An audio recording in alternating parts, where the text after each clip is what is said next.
line up the top 7 U.S. carriers by size, and this is how it looks today. But JetBlue's $3.8 billion deal to buy Spirit Airlines last month would change this picture.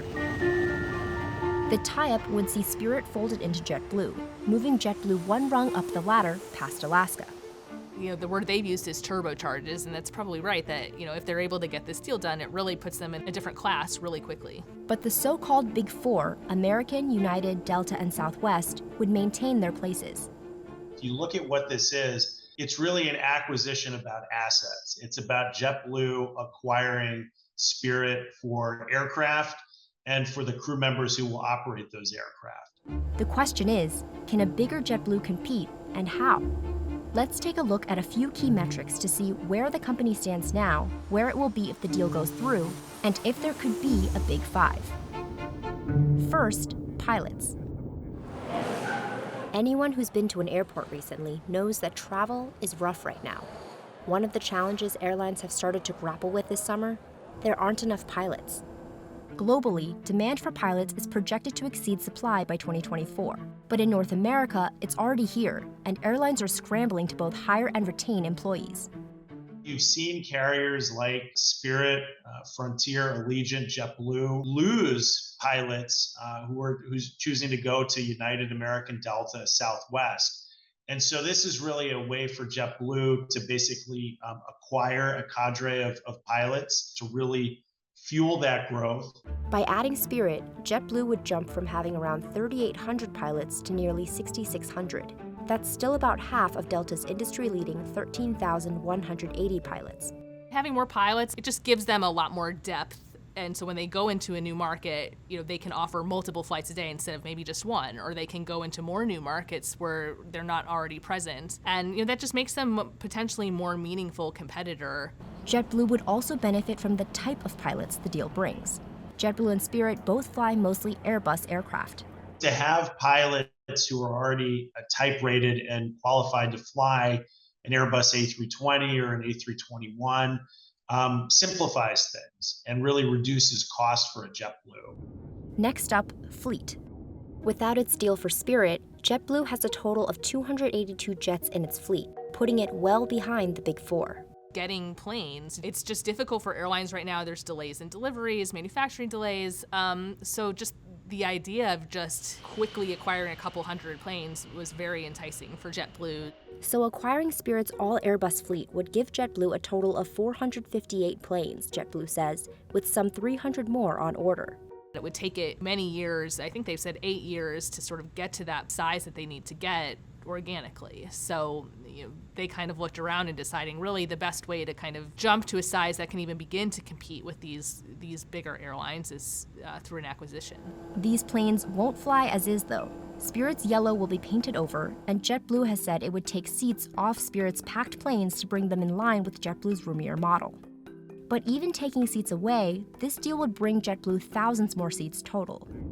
So let's talk about seats. To see how the airline stacks up, it's best to look at a metric known as available seat miles. This metric is calculated by multiplying the number of seats available on a given flight by the number of miles that plane will travel. The more ASMs you have, the more capacity you have. So it's a great metric to show the size from a capacity standpoint of an airline.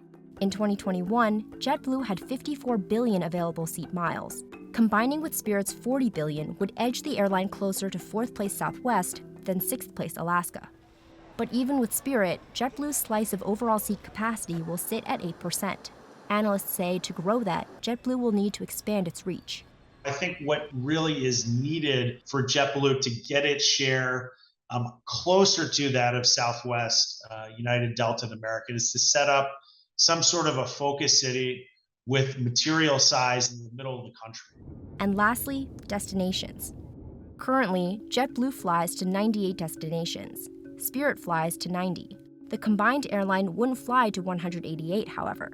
That number is more like 127, according to JetBlue.